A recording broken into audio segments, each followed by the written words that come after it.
Congratulations, friends. We're back at war, but good news. You can buy a small truck from Ford now for maybe less than $50,000. Actually, tiny cars, little tiny itty-bitty cars. So cute. They have them in Japan. I just saw them. Very cute. In fact, the cutest cars in the world.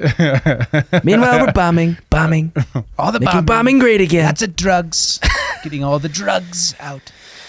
Yes, we are. Welcome back to another episode of Human Reaction, everybody. I guess that's how we're starting the show today. Yeah, be sure to like and subscribe to us. And let us know. Do you want a tiny car? Or a tiny truck? Or some cocaine. Well, you can't have cocaine anymore because we're killing all the narco-terrorists with, bombings in the middle of the ocean in the Caribbean. So no more drugs, but you can have a small truck. Interesting observation I just made right now. When you said the word narco-terrorists, for a long time, the only people who could coin new words was the left. Right, but the right just did. Narco-terrorism's been a word for decades. But it isn't mainstream. Like no one was saying narco-terrorists every day, right? It was like homophobia wasn't a thing until someone said, "Ooh, you're homophobic." You know what I mean? Saying narco-terrorist? Not really. Yeah, when it comes to like the cartels, like I feel like that's been around for a decade. I feel like people are saying that. I feel like it's that everyone got the the letter to use this phrase memo. Now. Yeah, the propaganda memo was disseminated, and now narco-terrorism is popular. I feel like people started saying it after Narcos. All right, well, I'm going to Google Trends this, and we're going to see who's right once and for all. Let's find out. Wrong. I feel like Narcos kind of got people to start saying it. Okay, Kyle, we're arguing about semantics here. We probably shouldn't. We should probably get on with the show. What do you guys say? I want to find out about narco-terrorists. I think the audience wants to know this. As the word contracted or not contracted? Neither one seemed to actually register almost at all. Bennett, how did we get here? I think it's your fault. Hey, I didn't start this. You kind of did. I just antagonized it. David said it's a new thing, and you were like, no, this has been around forever, so you started. I've been using the term for a while, I feel like. Well, you're not the world. All right. Yeah, maybe that's true. That is true. I'm different. Yeah. I'm not like the others. You're nowhere. Yeah, so we got an interest over time here. Basically, not used. That's with it. There are a few blips there, but not like what we have now. Yeah, this is that article Kyle read in 2019. I'm one of two people. I'm one of two people there. It's like, Smartmatic voting machines, narco-terrorists. Interesting. Yeah, David, if you hyphenate it and if you add in narco-terrorism. A little bit more. There's a few of me. It's still almost not used at all. I'm one of 34. 2017 is one I'm thinking of. So that would make sense. That could be right. There's a little bit. Yeah, you got a little bit back here. Yeah, 2007. We got it. I think this is a sort of you both win and you both lose situation. Yeah. Because I don't think we can substantiate. Everyone that's still listening has lost. I think everyone has left us and it's just us. Now that you've been with us on our Google Trends episode. Oh my God. Bennett, just cut most of this out. All right, for those montage. Cue the montage music. This episode is brought to you by Revved Up Promo, the official apparel partner of Human Reaction. Revved Up is a premier full-service shop specializing in laser engraving, screen printing, and embroidery. Not only are they now making all of our apparel right down the road from us, they can do the same for your brand and ship it to you anywhere in the world. Revved Up helps you navigate the extensive universe of merch options and uses state-of-the-art techniques to showcase your brand in its very best light. So if you want to support our show and our generous sponsor, you can now do so by buying our merch and by turning to Revved Up Promo for your own custom apparel needs.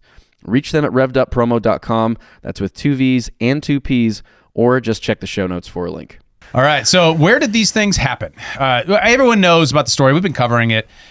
The Trump administration has been bombing these ships and then releasing the video. At least it isn't to hype music so far, Oh, it will be. There will be a highlight reel. Mark my words. Yeah. This is an administration of highlight reels. Yes. It's true. So here's a map from Encyclopedia Britannica of showing kind of where we're talking about here. Of course, on the left there, you have Central America. You have the north part of South America with Venezuela at the top. And then, as you see, there's a series of strikes across the Caribbean, not far from Venezuela. One getting pretty close to the Dominican Republic there. That was a joint effort with the Dominican government, though. Just want to say. Cue the reggae music. It was a weird pause. It was a weird pause. Yeah, man. I just want to be clear that one was sanctioned by the Dominicans, probably under the influence.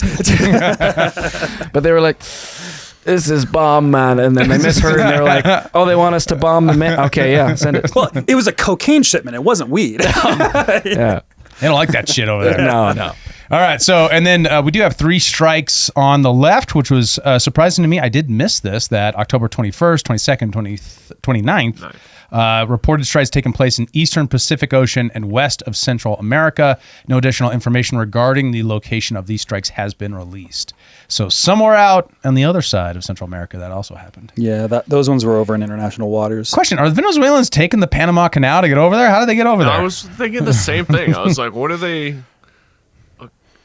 Are they different countries? Like, are these I have to imagine. Venezuelans? Like, I have to imagine those ones aren't Venezuelan. I would like- agree. Colombian? So who are they? Drug trade still works. Like that could still be possible, but I'm just not sure if it would be Venezuelan associated.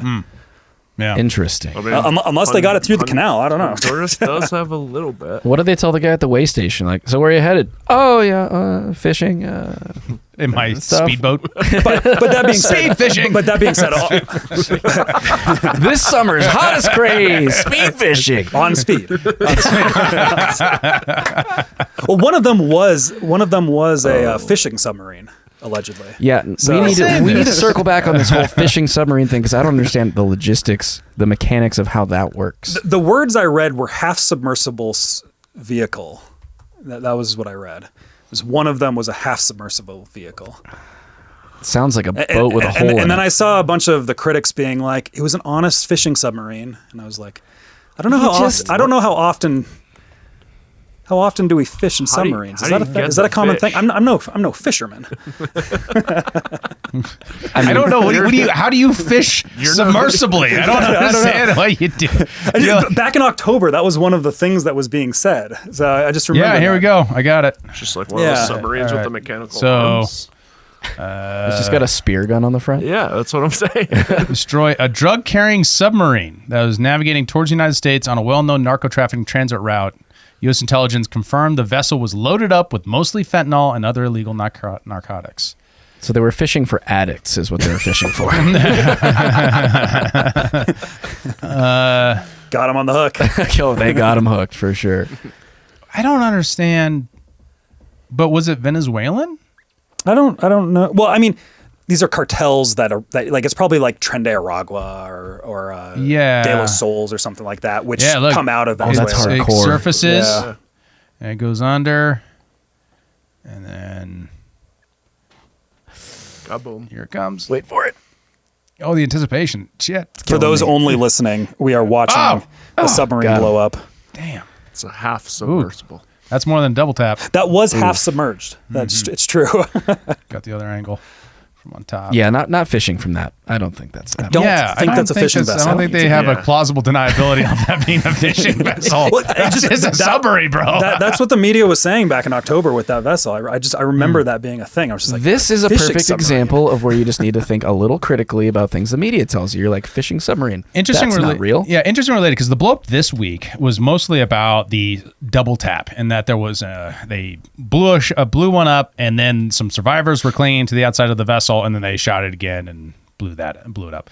In this case, the 2 surviving terrorists are being returned to their countries of origin, Ecuador and Colombia, for detention and prosecution. Yeah, so like, it's interesting that they don't actually try to tie this one to Venezuela. This might be a completely different thing.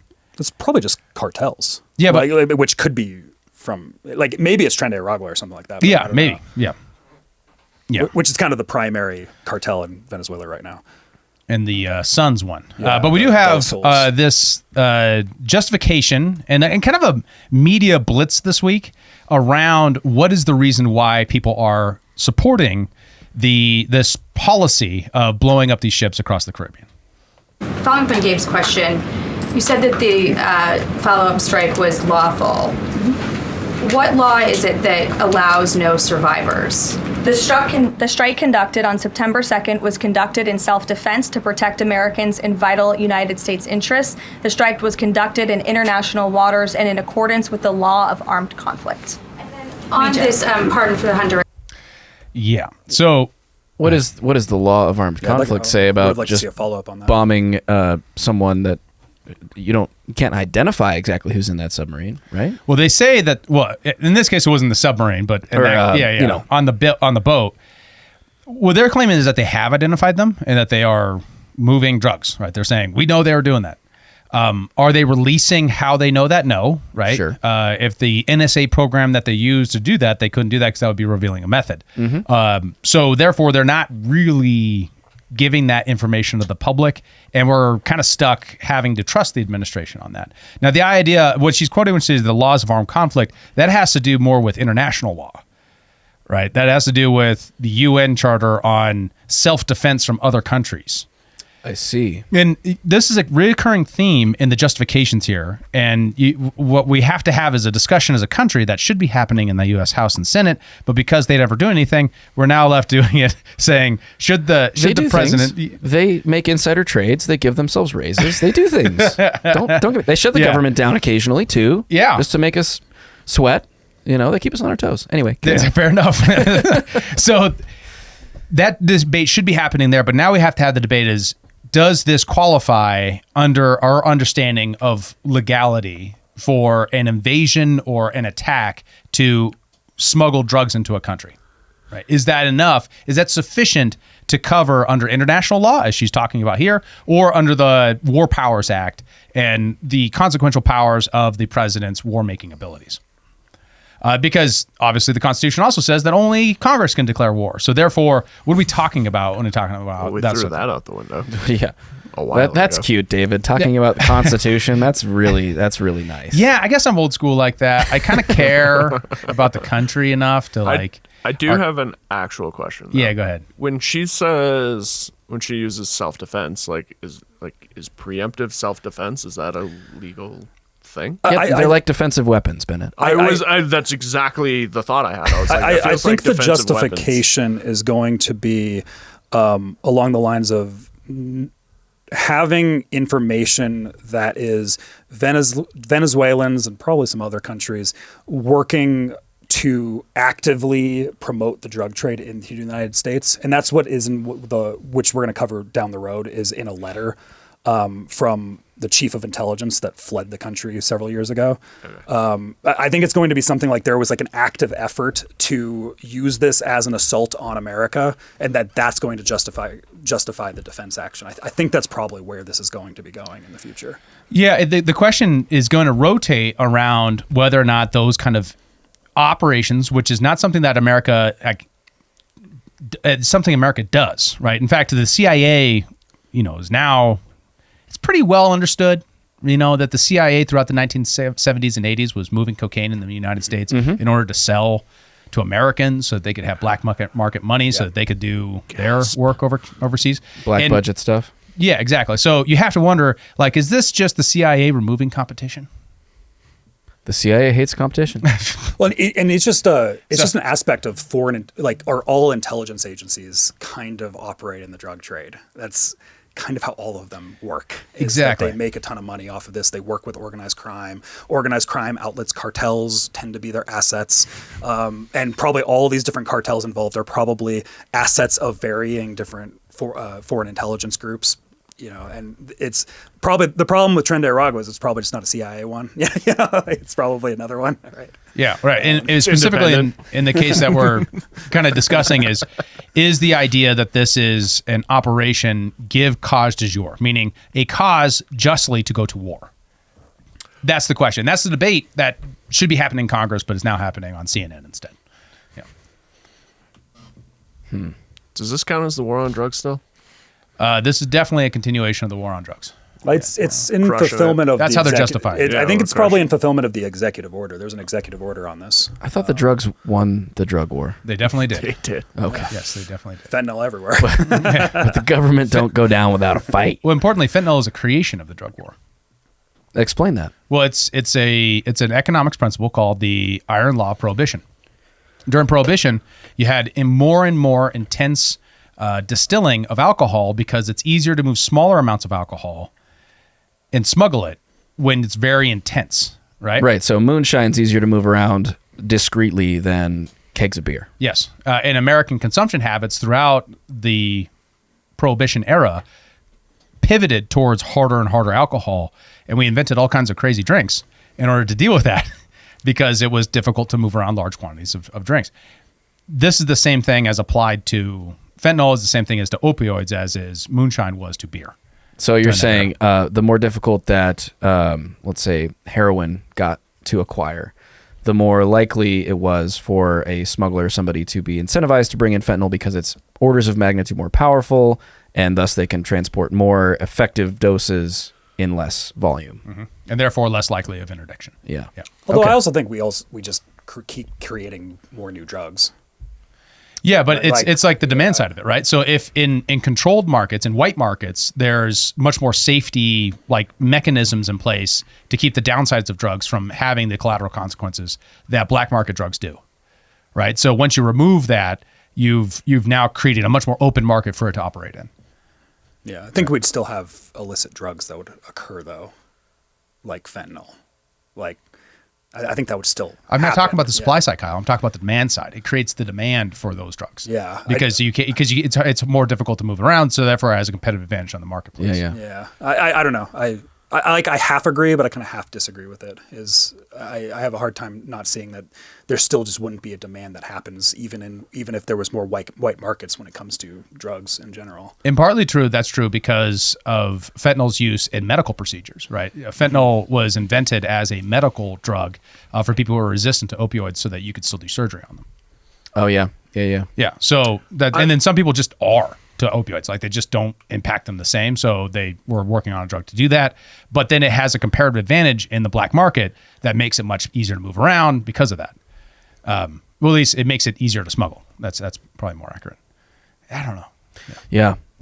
Anyways, go ahead. Oh, I'm just gonna say it's never made sense to me because since we mentioned that Venezuela, proportionate to the global supply of fentanyl, is a very minor player in that trade, why Venezuela is the target of specifically Trump's war, seemingly on specifically fentanyl. Yeah, Venezuela is not a fentanyl distributor like Mexico. It's China and Mexico are kind of the fentanyl distributors. And I've just not been able to make India. sense of the fact that Venezuela is the target here when they don't really produce or distribute have much there been fentanyl. actual claims on these drug boats carrying fentanyl? I think mostly it's been cocaine. Well, I mean, that tweet we just...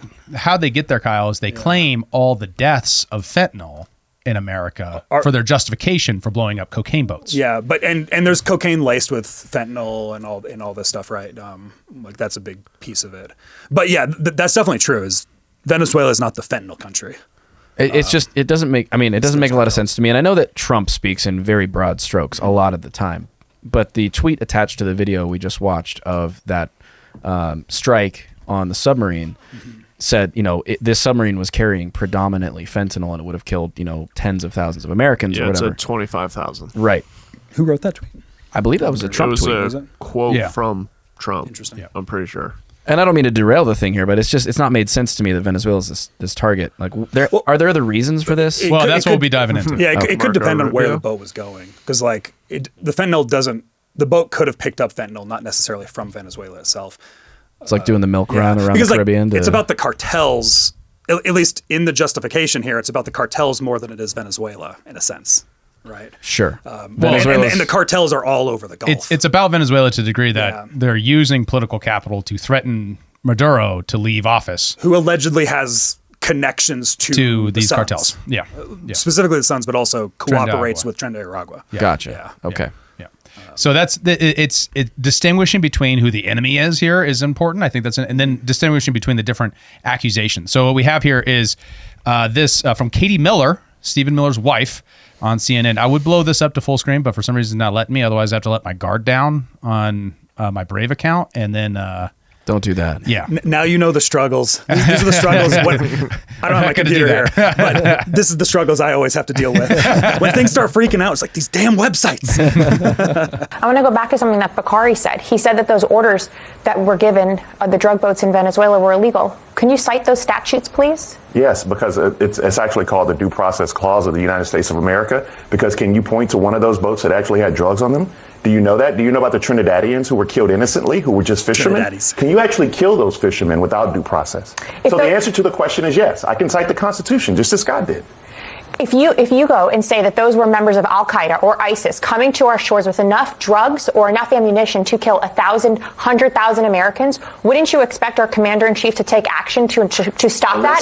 That's what's happening here. That is what's happened, by the way. That's what happens in every war zone, whether you go to Iraq, Afghanistan, Iran, Somalia. Go there. Let's talk about it. Give me one name of one individual that you can compare to Al-Qaeda coming through that had enough fentanyl to kill all these Americans. Can you name one? Let's go to what these drug boats are talking about, which is that we are actively ensuring that the war on drugs that we've been doing for. We'll hold it there. We'll play it some more in a minute. So her case is, imagine for a moment if Al-Qaeda was in Venezuela and was coming towards America to give us drugs rather than doing 9/11. That's not a thing that's happening, right? That's a completely different thing. Because there's a very clear authorization to use of military force against Al-Qaeda. We passed it in 2001 to respond to the 9/11 attacks. When it comes to ISIS, ISIS was operating in Syria and Iraq. We had a 2002 AOMF, 2003, my space in that? One of those 2 years, on Iraq that gave us then ability to use that to invade Iraq and then to fight anyone we wanted there basically forever. That's what those AOMFs are written. Unlike every other AOMF ever in the history of America, those two said, you can do this forever until it's repealed. And then we have to actually confirm those AOMFs every now and then. That's kind of the mechanism they use for time limits. And so here, in this case, we have no AUMF to justify these attacks on the drug boats. Yes, that is the critical issue is when you're asking, is this legal? Now, when he says the due process clause, what he's talking about is the Fifth Amendment, and it doesn't say citizens, it says persons. And how the logic of this has typically worked is when you're talking about that, the courts have said that is true, but that is subsumed by war powers, of course, right? It was subsumed by war powers during civil wars, subsumed by war powers when we were fighting Mexico. These situations, the war powers doesn't apply because in it specifically it mentions that during war and emergencies these don't apply. That's how they suspend habeas corpus during the Civil War. That's how George Bush suspended habeas corpus. Your right to a speedy trial, things like that. And I'm looking. Sorry. To get my conclusion, he's not making a very solid case either because he's relying on the wrong thing, right? If you're invoking the war powers, that's not an issue. The thing is, the war powers aren't being invoked, though, because there's no AOMF. Right. Now, they're invoking the war powers as just saying, well, we're being invaded. These guys are armed combatants coming to America. And their weapon is drugs. I mean, but wouldn't an alternative be to track the submarine until it reaches our shores and then arrest them and seize the drugs? Well, that's actually what I was going to get here too. Submarine. There's only one submarine. I'm sorry. Whatever. I've got fishing submarines stuck in my brain. Boat, submarine, vessel. Yes. Vessel. Well, so we. But answer my question though. And that's kind of what I'm trying to get to. We do have legal framework when it comes to the seizure and the arrest. Most of it is like non-lethal stopping of these types of ships and how it's illegal to have unidentified ships in the area, those types of things. But to my knowledge, none of that's been done for direct, lethal kinetic force, right? And typically directed towards the Coast Guard. Yeah. Not to these are statutes passing saying the Coast Guard can prevent drugs being coming to America. This is not statutes targeting the Navy. Yeah, we have a lot of kind of the Maritime Drug Law Enforcement Act of 1986, Drug Trafficking Vessel Interdiction Act of 2008. All of these kind of have different legal processes of when it comes to the identification of unidentified vehicles in the water and what to do about that. Boarding and seizure. So do any of these acts, allow for just indiscriminate bombing of suspected vessels? A lot of them appear to be non-lethal disablement is the way that they describe it as. And as I'm just kind of scrolling through cursory on these. So dropping bombs is arguably, I think we can all agree, pretty lethal. The goal has been to kill people. Yeah, they've been successful at that. It wasn't written Joe, with defensive weapons. It's just a airborne version of the wall. We're just building a wall around the submarine, pushing it to the bottom. I said submarine, I meant vessel. Every time. You just like It's so submarine funny. is like I don't in know your- why. Just fishing submarine is so conceptually funny to me. I don't know why. Locked into my psyche for all time. Every single thing I ever see in the water again will be a submarine from now on. Yeah, I'm pretty sure, because I think there's like 20 different vessels, and I believe only one of them was a submarine. I think it was 22. Look, it's the most exciting one, All okay? it takes is one, Kyle. All right, so there was also a Wall Street Journal reporting, kind of in the same vein, because there's this whole effort to try to connect this to the war on terror, is what it seems like to me rhetorically, so that you can engage the same circuitry of the brain, and therefore people will support. So we have this Wall Street Journal article here. If you want to read that for me, Joe, Sure. that'd be great. The whole thing? Yeah, read it from the top. All right. Trump has ordered strikes on boats allegedly carrying drugs to the U.S. from Venezuela, but experts say the South American country sends far more narcotics for distribution to Europe, mostly through West Africa and islands near its coastline. The U.S. has also hit drug boats leaving Colombia, the world's largest producer of cocaine. There in Africa, smugglers link up with al-Qaeda-affiliated groups that escort the cargoes north and extort payments from the overland convoys, said current and former rebel leaders in northern Mali. Surging transatlantic drug flows mean that cocaine seizures in Europe now exceed those in North America, according to the United Nations Office on Drugs and Crime. Quote, the quantities have gone up so much, the problem that traffickers have now is moving them, says Jeremy McDermott, co-director of at Insight Crime, a think tank focused on organized crime in the Americas. Bertrand Monnet, a professor of criminal risk at French business school EDHEC, said Venezuela has become a top Latin American transit route to Europe, though cocaine is also shipped to Europe from Brazil, Guyana, and other countries in large quantities. Secretary of State Marco Rubio, Little Marco, I added that part, cited Venezuela's role as a drugs transit hub as a justification for the U.S.'s strikes on alleged drug boats. He said that instead of Europeans criticizing the U.S. action, quote, maybe they should be thanking us. Okay. So what's interesting here is that if this is true, yes, they do collaborate with al-Qaeda, but not to give drugs to us, to give drugs to Europe. So once again, we're defending Europe with these strikes, more so than J.D. defending Vance must us. be furious. I am. By their own logic. We all know my hatred of Europe. Yeah. Yeah. Yeah, we don't have to go through that quote. That's not one. So, yeah. So I am very suspect of Katie Miller's argument here, because this is literally saying, well, if the Khomeini had bombs, he would bomb America, but he doesn't have those bombs, right? He doesn't have that capability. So what you're talking about is a fantasy land. Very similar set of arguments that we've seen during the Iran war buildup is happening again. Same sort of rhetorical flourishes, rather than actually talking about what's happening and what the actual code or actually the actual law says. Well, it is important to remember too. Back during Trump 1.0, we had the Venezuela stuff that went down, and there was, what was his name? We kind of just tried to do this like, Maduro's not president anymore, it's this guy, but Maduro still had control over the military, and it was like, okay, and then Maduro stayed. I don't know why, but the name Juan Guaido is on my head. Is that right? That does not sound correct to me. This would have been like 2018 or so, something like that. Yes, it's one of the many efforts for a coup d'etat in there, and they're saying that basically that the president ran he was actually a legislator in Venezuela, ran for presidency, and then there was an election, and then there was a lot of dispute about whether or not he won. He claims he did win. He kind of tried to do a government in exile thing. The U.S. supported him, and then it never went. And then Maduro was just like, well, I still have the military.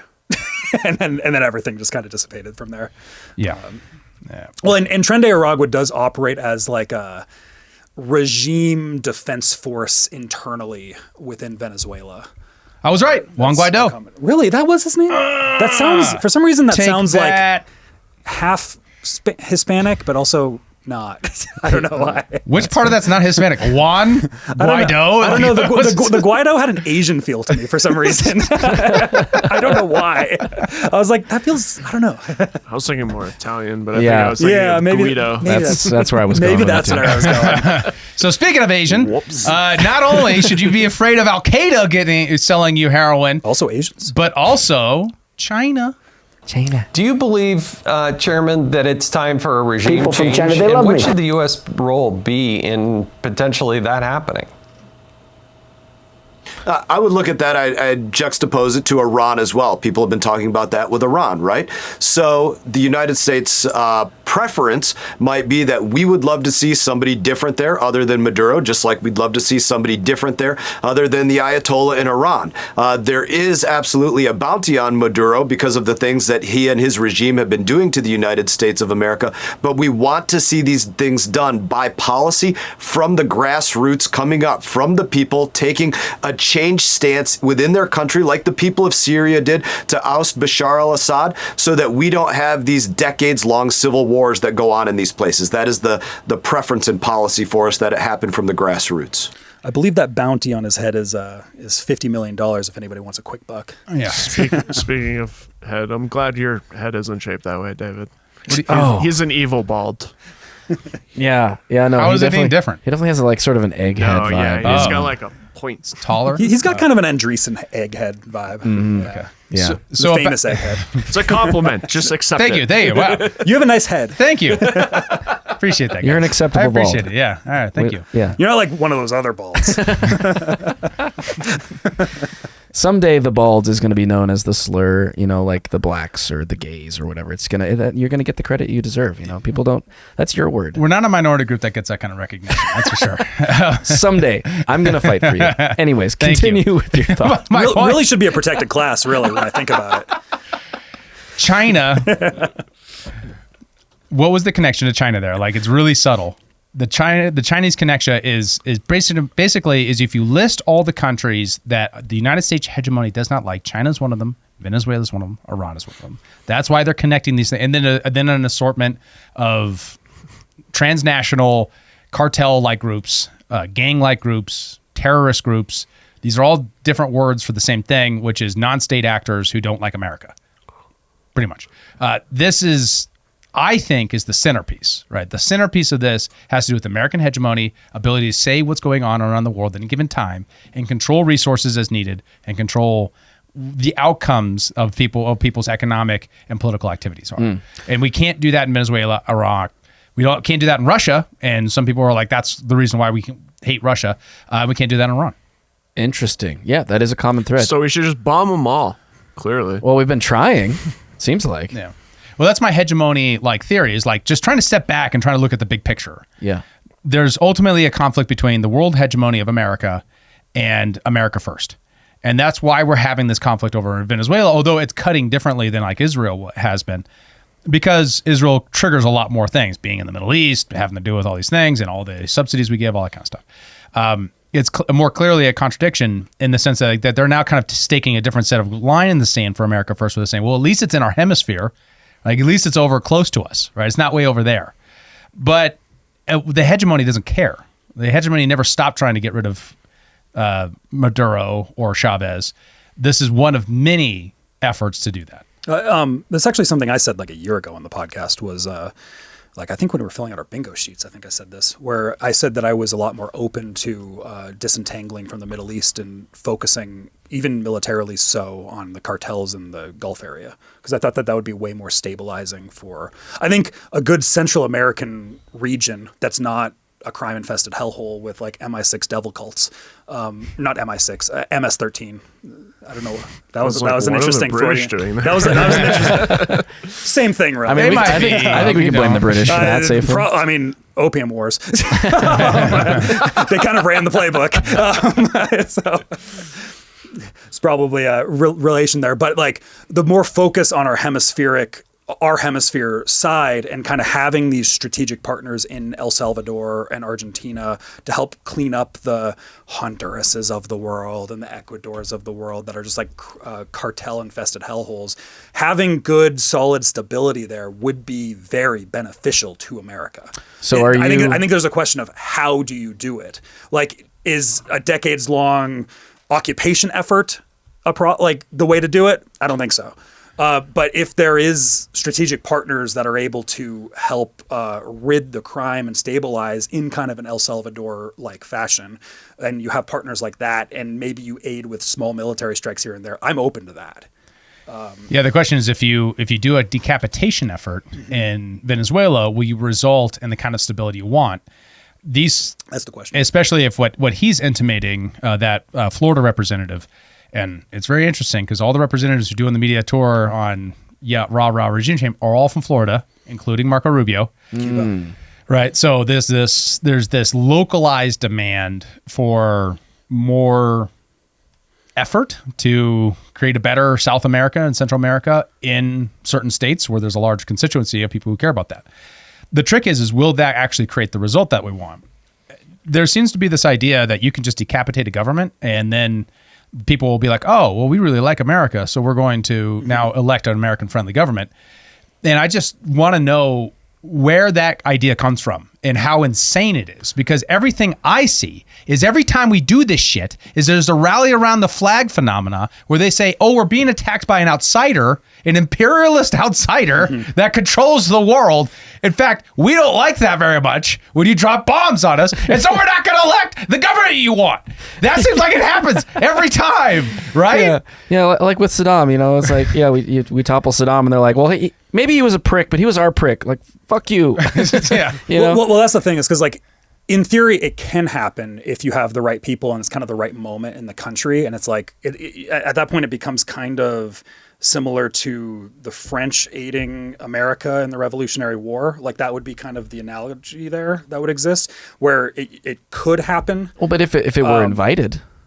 but I don't think it's been invited. That's kind of what I'm saying. Okay. Like, it's been invited, Joe. Is it? Yeah, they've been able to find all these people saying, it would be so great if you invaded my country and overthrew my government. The government's so bad. And I'm sure none of them are paid by the CIA to say that. Well, it's hard to know. Right? Maybe they are. Like, if you talk to a lot of Venezuelans, there's a lot of Venezuelan refugees that feel that way, right? I wouldn't doubt that. But that's the thing is there has to be a strategic, here's point A to point B, let's get there type of mode. And part of the problem that's always happened in the Middle East is it's kind of just this, we're going off on an adventure type of mentality, and it's not like a real solid strategitic thing but that happens what about at the shock end. and awe, right? What about, like, mission accomplished? Like, it's always starts that way, yes. and then it never ends that way. Yes, that I think you're misremembering what the origins of Iraq and the terror wars were. No, I don't think I am. Like, I'm saying the problem is that we just kept staying there and we kept doing more and more and look more. Look at Somalia. We've been in Somalia since 2007. Mm-hmm. We haven't invaded, but we did sit in and we got in the middle of the Civil War. We're like, we're on your side. We're on your side. We're going to sit in the middle here. And now it's a basket case. Well, it has been for a long time. That's the problem that I'm saying there is, like, you're sitting there and you're just like, we're here. Like, that's the problem that I'm having with it. If there's an actual effort and it's like, this is the clear goal and we're moving in and we're going to get that goal done kind of quickly, and it's like we can get to point A to point B fast, I'm open to that. The problem is that there's never really a clear goal, and that's been the problem with our military interventions. No, wait, and I think that's only kind of true. Like, there's always, when they go in, a clear goal. It's just that when the goal is accomplished, the self-licking ice cream cone goes like, yeah, well, now we need another goal. We got another problem to solve. Because I agree. But that's the problem. That's what I'm Venezuela saying. Is the problem. You might get in with a clear goal, which is to get in you might throw your CIA coup, which is kind of what that Florida rep was kind of intimating on, is like, we want a bottom-up revolution. They're going to stand up and overthrow the government. And we'll be welcome as liberators. That's like embedded in there. That idea just keeps on not working out that way in real life, because there's always, they just need a little push, and then they'll overthrow the government. They'll install a good government, and then that doesn't happen. And then he used Syria, which was supposedly going to be a limited set of strikes in order to dissuade from the use of chemical weapons, which turned into a 10-year-long civil war with 7 sides and all this stuff. Every time the logic starts out of is like, oh, real quick, adventure in the Middle East or Africa or South America. I mean, like in all these like secret stuff that we did in South America throughout the 20th century, also all started that way, right? The CIA coup in Guatemala in 1954. We spent little less, like very little amount of money, and it didn't take very long. But then Guatemala became a long-term basket case forever. Right, and it gave more opportunities for the communists and everyone else, and we did that because of the communists. All these things just always keep propagating because we keep on going overseas to find monsters to slay. Well, and that's and just to be clear, like that's what I'm saying. Yeah, I'm saying that I don't want there to be prolonged conflict that exists there. I'm saying if it seems like there is a moment in time that we can have right now where there is a quick operation I'm open to the idea of it. But it just never has been. So to expect such a thing, I think is insanity. I just don't think there's precedent for that to occur. I think it's really wishful thinking. I think that most of the problem is more so with the cartels, but then it's extremely embedded in the government. So like there needs to be a kind of a bottom-up revolution that is happening in that area. And the problem is there actually a bottom-up revolution that's happening? And I don't know. Is it just kind of CIA fluff or whatever? Yeah, I mean, right? we just need that's the question that I'm... We just need a soft power color revolution to happen, right? We just need Arab Spring in Venezuela, and then it's all going to be great. That'll never have collateral consequences. That one creates more wars at all. Never. No, I get it though, Kyle. I'm not saying what you're saying isn't compelling, because at the end of the day, stability across South America is a laudable goal. Eliminating the fentanyl trade is a laudable goal. The question is like, are the things that we're doing, one, legal, and two, actually connected to actually creating that outcome in the long run because of the difficulty of the complexity of what you're doing. It's a very Hayekian point, but I've made it. I don't know if I've made it on the podcast. Is that when you're doing a military intervention, you can't foresee the collateral consequences of that intervention because the system's complex, and what you're doing is so big. It's hard to do something small like a domino set and V for Vendetta that knocks over all the things and creates that's a really great fiction, but very difficult to do in real life. And when you look at the history of these interventions, from either the history of the intelligence efforts to intervene, or the more overt military interventions in Korea and Vietnam and Iraq and Afghanistan and these places, have they ever worked, and do they not? They just don't, and I think because of that complexity problem. Yeah. Well, and I think if we're okay to move on from this, because I think we've probably made the points. I just have one more kind of quick thing on there. Sure. Is the reason why I think there's an argument that this could be in America first, especially when we're talking about within our hemisphere, is that the instability within the region has a massive strain on American markets. It has a very difficult on global trade, and there's a deep interest in that. And I don't think just letting the cartels be is going to ever solve that problem on its own. There has to be some form of intervention, whether it be through mercenaries or nation states or whatever, in order for that to get cleaned up in some fashion. And I think it should be much more on the onus of the local governments, and maybe America can have a support structure from externally, kind of like give some support there. I think that there's a reason for that, like with funding strategic Al-Qaeda partners. I'm sorry. I don't find that to be a useful. I'm so jaded by U.S. intervention that I can't see a world in which us playing a support role actually does what is intended to do. To be fair, and I don't want to belabor it, but I think what you just said, Kyle, is actually a really good summation of what our drug policy against the cartels have been historically. Mm-hmm. Historically, it's been a set of agreements between state actors in order to make a distinguishing movement against the cartels. The challenges and the constant challenges is our own intelligence apparatus is deeply embedded with the cartels, and so is every other country in this area. Right. And so not even just in this area, across the world. Overthrowing their governments is unlikely to change that dynamic, especially when we're the biggest hypocrites on the planet of making the case for why people should get rid of their intelligence apparatus's ability to operate the drug trades. Right. Iran-Contra happened. I mean, So it's hard, and Epstein was involved in it. But it's hard to actually get the kind of leadership that we want across South America when we're constantly the ones leading for hundreds of thousands of deaths over the 20th century on these things, for sure. and not apologizing for any of that. In fact, doubling down on it, right? In what might become the next one of those, which is Venezuela. That is a perfect transition, because I think what we haven't discussed yet really is the hypocrisy of the Trump administration. The campaign promises that we were given was no new wars, no nation building. It wasn't just Trump, it was members of his cabinet to be, Tulsi Gabbard as well. And here we find ourselves living in a very different reality, which I don't think should be surprising to any of us, because we have all been around politics for long enough, and you guys more deeply embedded in it than I have. It's no surprise that campaign promises don't come true.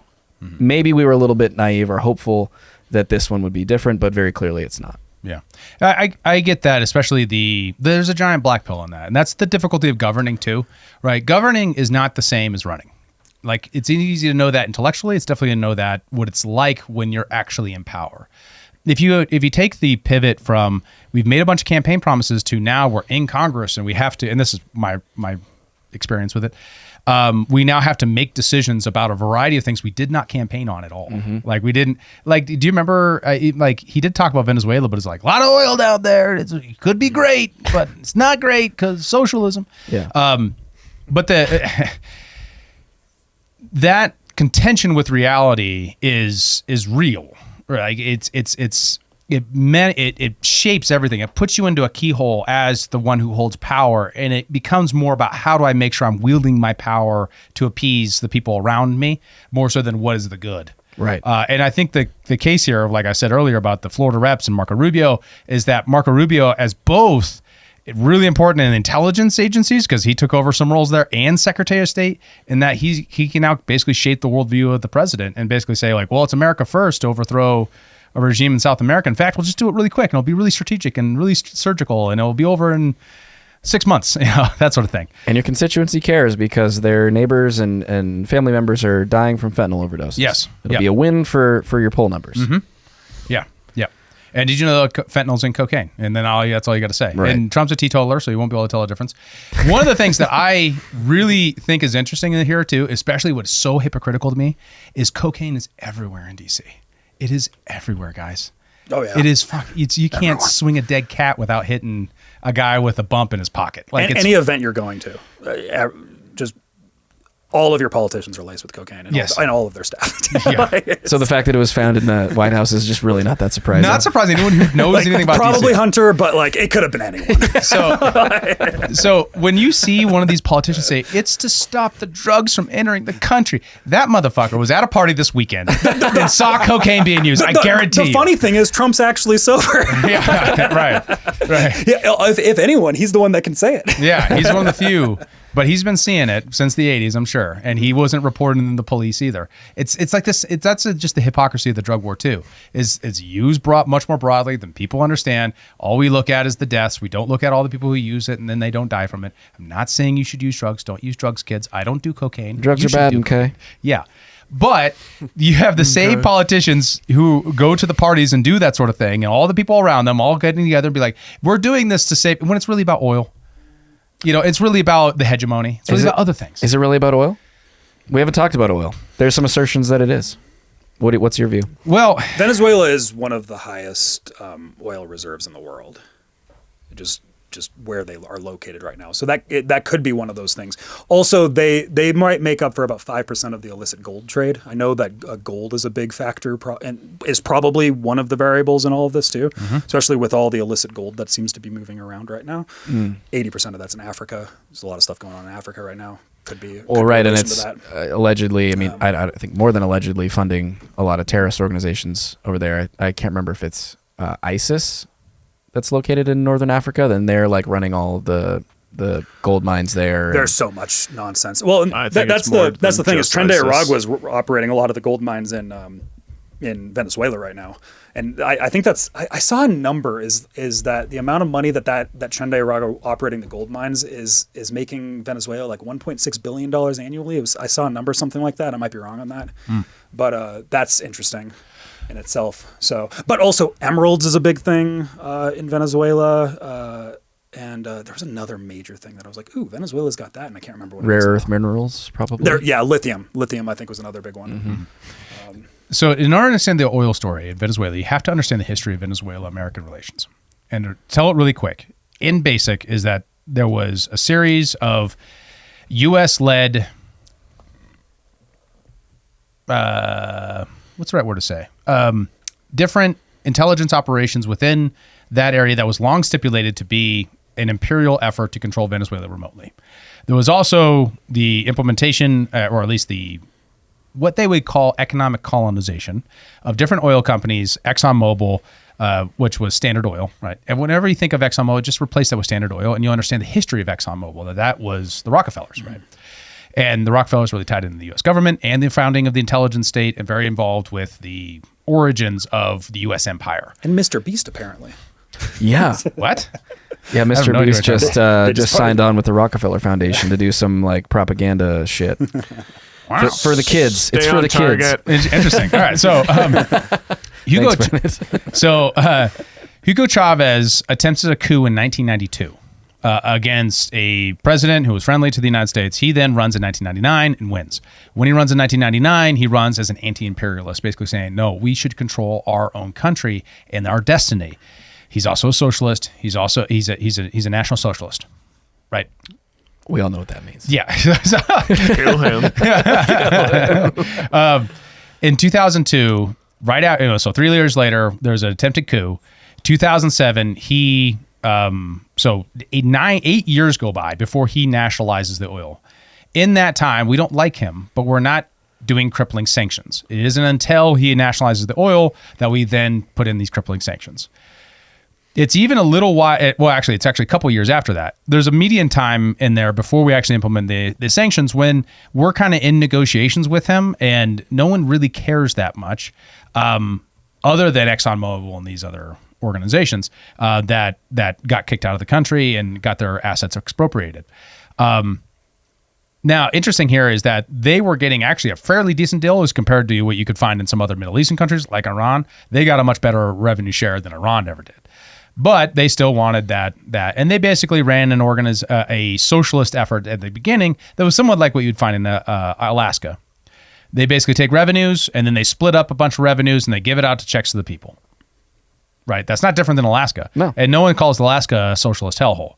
Well, now, some people do. But like when you look at what is the origin of Venezuela's poverty, is it socialism? Yes and no. It's a little bit of both, right? So they both like leaned into socialism as they were getting these crippling sanctions, and your ability to trade with the world does determine your wealth. So when you see people say, oh, Venezuela, they're poor because they're socialists, it's like, yes, they are poor because they're socialists because their domestic economy is actually completely like devastated by lots of socialist policies, such as basically nationalizing all the grocery stores in order to stop inflation because of their monetary policy. That said, the crippling sanctions is the thing that keeps Venezuela from being Alaska, right? And not just like a particularly poor Alaska because they've collectivized a bunch of stuff. So it's this weird combination of that. Now, from that time till today, there's been other kind of coups, including one only a couple months ago, attempted coups in Venezuela that the U.S. government's trying to pull off, and yet, we haven't really seen a movement there.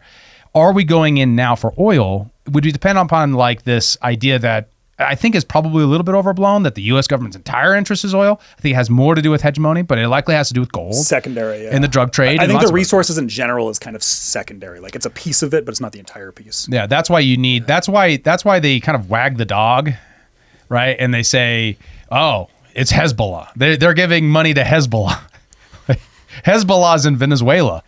Like kind of topics like that. You're like, what? There is known trade with Hezbollah that goes with Venezuela. I know, but he goes further than that. He says Hezbollah is in South America. Like, are they there to trade or are they there to conduct operation? He doesn't say, right? Hezbollah is the army of Lebanon. Maybe they're trading with them and we don't like that because we can't control them. Mm-hmm.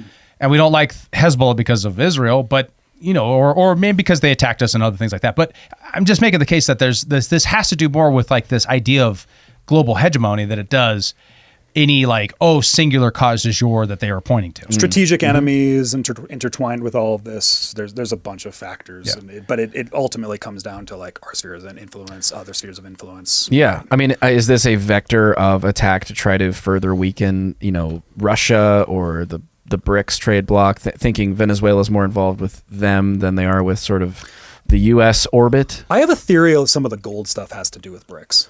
I just have like a theory in the back of my head because I know the illegal gold trade is about $50 billion market, and about 10% of that comes from Venezuela, is my understanding of what I've looked into. I kind of have that theory is that there is a Russia-Chinese partnership that exists there with Venezuela, and I kind of wonder if that's an element that is, but I don't think it's the sole element, right? But like, it's just geopolitical. I do think that might be where a lot of that gold is going, but it's also for their own handling their own inflationary policies. I think that there's a lot of that's happening too, because speaking of what you were talking about with their crazy hyperinflation that they went through, do you remember that famous article about a decade ago that was like, World of Warcraft currency is now worth more than Venezuelan currency. No way. This was like 10 years ago, so I remember that article. Probably only famous in nerd circles if it has to do with WoW. It was a pretty like big thing that was used to be like, Venezuela's crazy right now. Back in 2015, 2016. Maybe. Wow. Right. Yeah. So like the inflation rate in Venezuela in 2023 was 189%. Yeah. Get out of here. Yeah. And it's been higher. In 2021, it was 687%. Holy so is that bad? That'd be bad. It's pretty bad. All right. So another interesting story that happened this week is we have the president pardoned a former president of Honduras. Well said. Juan Orlando Hernandez. Nailed it. Well said. Thank you. I'm proud of you. I've been working on it. Juan Orlando. Okay. He's speaking in the mirror. You got this one. Crushing his Spanglish right now. there you go. So he was convicted of moving over 400 tons of cocaine into the U.S. 400 tons. Because he was the president. He was part of the party that was aligned more with the right in Honduras. He then gets done with his presidency. He escapes the country, runs around, and is eventually picked up, and he moved to America and then prosecuted for being a narco terrorist. By which administration? Well, originally the Trump administration picks him up and then gets the extradition, and then it was the Biden administration that does the prosecution. So I haven't dug into this one at all, but I'm kind of assuming that I don't know if this is part of the reasons, like, was there public reasons for the pardon? Because what I'm assuming is it's kind of a quid pro quo. We'll pardon you. We get a bunch of information, especially because Honduras is kind of known as one of the biggest narco states in the region. Mm-hmm. I'm suspecting that's probably, was that publicly stated at all? I have to assume that's the reason. Yeah, for it, right? we do have the press. We had two videos, but we're gonna go with this one because the other one was too annoying on the plane and everything, where it is. And they asked the question of Trump's quote here, which is interesting. So it leads off with the Trump quote, and then it gets into the question, and she'll give you the answer. A separate question. The president several days ago said it was his intention to pardon the former president of Honduras, who was a convicted drug trafficker. And yesterday on Air Force One, the president said that if someone sells drugs in that country, that doesn't mean you arrest the president and put him in jail for the rest of his life. How is that different than what the administration is accusing Venezuela's Nicolas Maduro of? You're cherry picking the president's statement a little bit yesterday, as he also said yesterday the people of Honduras have highlighted to him how the former president Hernandez was set up. This was a clear Biden over prosecution.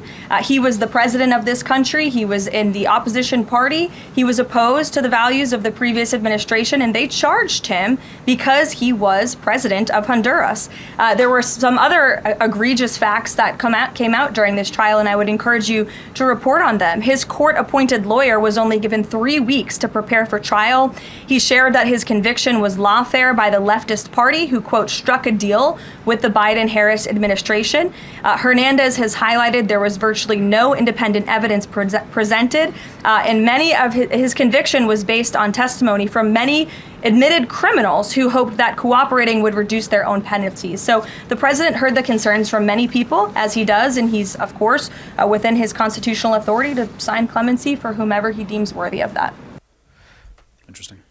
Okay. So her justification for cherry picking was that he was allegedly set up, but you just told me that it was the Trump administration.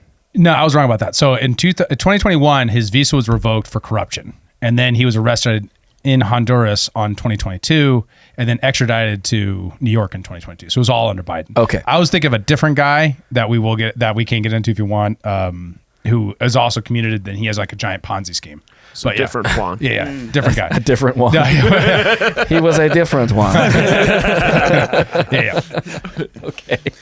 So this very well could have actually been a setup or some sort of political lawfare scheme. It makes sense. It makes it, but like their narrative isn't nonsensical. It only seems nonsensical if you have a very normie view of how international parties are, right? Yeah. But let us behind the curtain on that then. So like, remember when we were talking about Mike Benz and USAID? Yeah. And he said that there's really two sides of USAID. You have NED and IRRI, and they both have like clientele and international projects they're doing overseas to like influence governments. But they're sort of individually partisan in their own way. Yeah, one's like the Republican one and one's the Democrat one. Right. Yeah. It's understand the dynamics like that. And all of a sudden you have this picture of who I'm going to go after. It might have something to do with who's working with IRI, or who's working with NAD, who's on my side in this global partisan factional divide. Yeah, that have to do with who gives the monies to the parties and who is cooperating and not cooperating, who has a CIA handler and who does not have one. You know, all those things are all variables, and kind of like calculating out who's the friend and who's the enemy. Could have been a turf war in a sense. Yeah. Of he's like he's the IRI guy, and the NED he's your comes asset, in and we don't like that, so we're going to imprison him. But also, especially because he's a right wing. I don't know the Honduran. I wish I knew the Honduran political divide a little bit better, because apparently this guy's the right wing guy versus left wing too. So yeah, and Trump just endorsed a guy from the exact same party for the election that just happened in December 1st, 2025, with a very, very close election that hasn't actually been worked out, as I looked up the numbers on Tuesday. So I don't know if it worked out yet, but super low voter turnout, super tight election. Could be rife with voter fraud. Who knows? What are their voting machines? Yeah, could be Smartmatic. I believe Venezuela gave up Smartmatic at this point. I believe. Well, Smartmatic actually condemned Venezuela's most recent election. Is that what it was? Yeah, it was a non-legit, which was interesting. Ooh. Yeah, we'll get it. That'll be the next part of the story. Talking about that. But it is interesting that the guy. Maybe he wasn't a narco-terrorist, and this was all set up by the Biden regime. We don't know. It'd take a much deeper set of research to find out how thorough this was. She does provide like some, I think, compelling evidence that could be, very, very short period of time to prepare for a case. That said, you are going up against the largest intelligence apparatus in the world. You'd think they would be able to prove a case. Beyond a reasonable doubt. Honduras is also I believe it's the left-wing politician in Honduras. A separate question. Sorry. One of these fishing vessel, what was a fishing vessel. There's like, that one was a fishing vessel, and that's what's caused a lot of hysteria over. I believe that came from Honduran intelligence at the time, but they're also a very close partner. Honduras, like historically, is a very close partner to Venezuela, so it's kind of hard to, who do you trust in all of this? And my understanding is that there's a big connection there between the Sons and whatever the Honduran cartel is. There's a big trade connection that exists there between that on the smuggling side. So, yeah. I don't know. The current party is the Libre Party, and they're actually already out of the election. They only got 20% of the vote. It's really down between the Asfura Party and Nasrallah. So, yeah.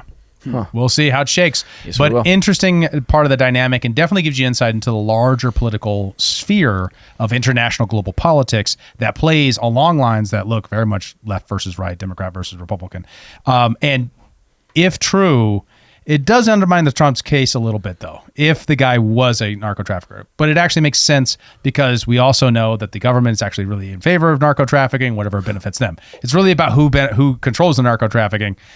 Well, it could be intelligence offering that's happening there, of like, here's my understanding of things too. There could be a lot of that's going. That's what I meant by my quid pro quo statement. Yeah, exactly. Of, hey, I will be a partner with you in helping with this by providing everything I know, the contacts, yada yada, as the president of one of the Central American countries, or former president. Which is kind of what this next part of the story is. So there's a letter from the former chief of intelligence of Venezuela. He was chief of intelligence under the past 2 administrations in Venezuela. So he's been there for like 2 decades. He is currently in prison, and he what's the word I'm looking for? He self-committed to prison. He fled Venezuela. Yeah, that's what it is. I'm like, what is the phrasing I'm looking for? I know words. I have the best words. He fled to Spain several years ago. Ideological disillusionment with Maduro. I think it was like 2018, 2019, something around that. I don't have it directly in front of me.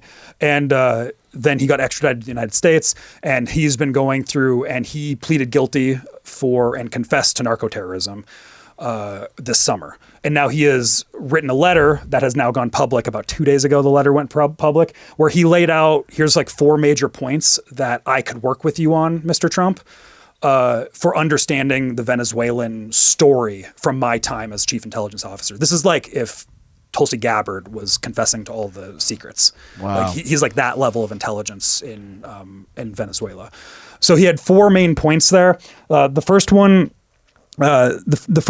was he first just talked about general narco-terrorism. He was talking about working with the Cubans and the Russians, I believe, on trafficking drugs into the United States through the Cartel of the Suns, using it as a way of weaponizing drugs against the United States. He said that this goes all the way back to Chavez and utilizing Cuban operatives and Hezbollah. He talks about in there. He then talks about Tren de Aragua. He talks about how Tren de Aragua was originally kind of a regime defense force, but then we had an explicit policy of transporting them to the United States. In the letter, he then goes on and talks about espionage within the government, about how they have embedded spies within and some are active politicians. Currently to this day, he talks about in the letter. Active politicians in the U.S.? In the U.S. government. He doesn't name them, though. Yeah. Who are allegedly spies for... people within nonprofits, that type of stuff. And then he goes on, and this is where a lot of people have really been talking about this voting machine stuff, where he talks about Smartmatic and how it was a tool designed for the Venezuelan regime to stay in power forever. And then how they exported the technology into... several countries, but the United States being one of them.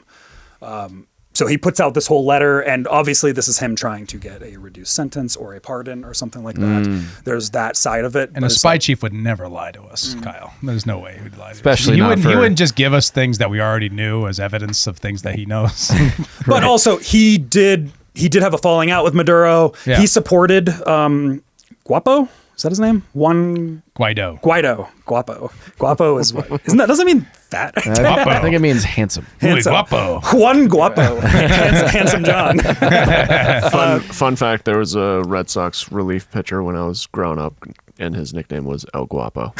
He was a fat guy. Oh, fun fact, this guy's name was The Chicken. Polo.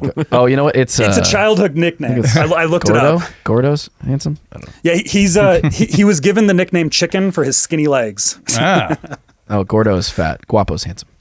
But interesting. Curious to see what comes of that. It is an interesting letter. Like I said, he is somebody that fled the Maduro government to Spain and then got extradited over. So, and the Smartmatic thing we have known since like 2015 for like 10 years now. I mean, it's been a long time. Lou Dobbs did his whole special on it. We don't have to watch it, but that clip from Lou Dobbs was back in 2006. 2006. You're right. It's I believe the Smartmatic stuff started in 1999. I believe is when that started. Yeah, you guys can find it online and check it out. But it is an interesting segment and compelling from the point of view. I think some people are kind of using this. Compelling from a point of view of like the intelligence games that go on internationally. Not surprising to me. If you were an intelligence operator, would you invest in a way to control elections by software? You know, of course you would. So we should be skeptical of that sort of thing, and don't have to believe it wholesale. But man, it's compelling reporting and an interesting corollary with Venezuela. That said, afterwards, Smartmatic moved against Maduro and condemned him on elections. This was after they were kicked out of the country, so I don't know, but Even Smart. This is from Data Republican. Even Smartmatic blew the whistle on Venezuela for using their machines to falsify totals. Yeah, the 2017. Yep. I remember that. That's when I remember looking into the Smartmatic thing way back in the day. That's when you started looking up narco-terrorism? Yeah, actually probably true. I had a 2017 Venezuela kick, I think, where I just started studying Venezuela, but then I haven't really looked at Venezuela since. Yeah, so I wanted to end off with this, if that's okay, guys, is just talk a little bit about the actual danger here. Because I think in order to kind of inoculate yourself from the propaganda, you have to lean into facts. What do we know about the world? And when they say that this is to stop drugs, that is ways to manipulate the public. It doesn't have a lot to do with what's actually going on. Right. That's what if there's one takeaway, take away that. And part of my proof here is look at the figures on cocaine overdoses. This is deaths per 100,000 people in the United States. Deaths from cocaine in the mid-2000s, and once again, I want to make this point, cocaine's bad, don't do it, was 1 or 2 people per 100,000. But it's not that bad. I mean, if everybody in DC is doing it. All right. And from 2013 to 2015, suddenly it takes off from 2015 and to 2019. Or 2017 in this data set, right? What that is the introduction of fentanyl. If you notice the exact same time from 2013, there's a slight takeoff in 2015, lagging indicator maybe for cocaine. Into 2017, it's really taking off in this huge way. There are ways to tell whether or not someone had, of course, fentanyl was a contributing factor. This data set doesn't distinguish that too much from that. And there are ways of finding out where cocaine comes from. So is cocaine going to Central America, being mixed with fentanyl and coming to America? I'm sure that's possible. But if the real policy was fentanyl, we would be targeting a very different set of policies. Probably when it comes to our government side of this, of what governments we're tracking. We'd be looking at Honduras. We'd be looking at Mexico, honestly. That's where most of the fentanyl, almost all the fentanyl comes from. But we're not doing that probably because the political avenues to do that are different. And this is a smoother political avenue that's in the benefit of IRI and the International Republican Institute, like actors that care about this, such as Standard Oil and such as people who might be competitive in the gold trade. This doesn't have, and if we look to those variables, these things now make sense. And this slop, the public slop of this is to stop drug deaths, and then therefore the legal justification fall apart. Because it really isn't about that. Because if it was about that, we'd have a completely different policy. I don't know about that entirely. I don't actually reach that conclusion from this data. Because when I'm saying it, Tren de Aragua's operations in America started in the early 2010s, like around the 2013 time period. So like you could make a correlation to that, right? Of when we're just looking at this chart. Yeah, this is where everything starts to spike up right here, right? Okay. So like there could definitely be a correlation to that. And I also don't think you're just kind of saying like they don't really care about the drugs. Like I don't know if you can necessarily make that claim. I think that's definitely a variable in all this. Well, if they cared about fentanyl, would the government policy it would be to bomb cartels in Mexico where the fentanyl is put into the drugs? Well, it doesn't just have to be fentanyl here. Like we're talking about the cause of the deaths that we're currently using to engage our emotional centers have little to do with cocaine, because you can see the track is around 2 per 100,000 and then quadruples and then sextuples into 12 per 100 in part. And this is where you look at the psycho stimulants with potential. That's measuring when it's mixed with other drugs. So what we're talking about here isn't just the change between these two. It's the takeoff here, because cocaine was relatively non-abused and then becomes massively abused and then massively deadly circa around 2013 to 2017. And now, don't get me wrong, does Tren de Agua play a role in the fentanyl trade? Totally open to that. Is this a battle against cartels? Look, yes. I think cocaine trade is also a part of this, though. Like, just illicit drug trade is also... it's not just fentanyl. Like, the fentanyl stuff has a strong connection to... I mean, it's being largely crafted. Like, I think the number's like 90% of it is being crafted in Mexico, and then like the Chinese scientists and that type of stuff. That's all a whole thing.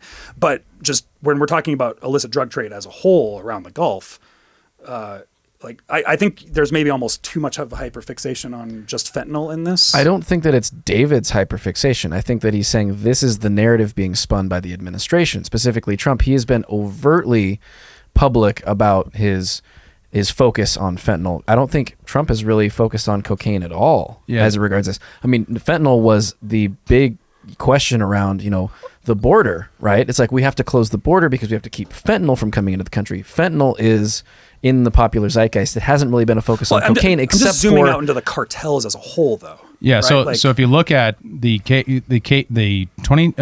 you look at the deaths by cocaine, we're talking about is about 30,000 deaths in 2023, right? If you look at that's a lot of deaths. Absolutely.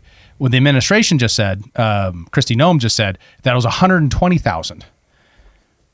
Right? Like they're saying all these people are dying from cocaine. Sure. Well, it's not cocaine. It's fentanyl. Right? And those aren't the right cocaine numbers, nor are they even the right fentanyl numbers. But when you look at alcohol, kills 178,000 people per year in America. Right? Usually from long-term abuse and like kidney failure and stuff like that. 48,000 annually are just like alcohol poisoning. Yeah, so if we start putting fentanyl in alcohol, it would explode. And that's my point here is like, that is the thing that's really the problem. I'm not endorsing cocaine. Once again, I'm only saying that it is the policy doesn't make sense from that point of view. It only makes sense to elicit the emotional response of we're defending America so that we have our cause du jour to overthrow a regime in Venezuela. Yep. If you're going to overthrow a regime for fentanyl, it would be Mexico. Right. Well, yeah, I guess kind of what I'm saying is it's more about the cartels and the the emotional appeal sure is on the fentanyl, and that's a big deal, but it's about these power structures that are the cartels within the region. Like I guess what you were saying was keying in my head. I felt like there was maybe a downplaying of the cartel activity in a sense. No. That's what it felt like with the argument that you were presenting. Don't get me wrong, like enhanced ways to stop the cartel from trafficking people and drugs and stuff, I have no problem with. Blowing up boats and then using that as an intimidation. I mean, Marco Rubio said this week, the fact that Maduro is nervous about the largest military in the world being parked off his coast, threatening his life, proves he's in the drug trade. That's the rhetoric coming out of the administration. It's that he did that on purpose. It's in order to inculcate that there is, and I don't know whether or not they're involved in the drug trade. I suspect they are. I suspect almost all governments are. The question is what is the propaganda and what is the truth? And the truth to me has everything to do with other resources that, and then, some of these people are actually being very overt. We didn't go over it, but there was a representative from Florida that pretty much said, we got trillions of dollars of oil opportunity there. All that economic activity to come to America, that is real.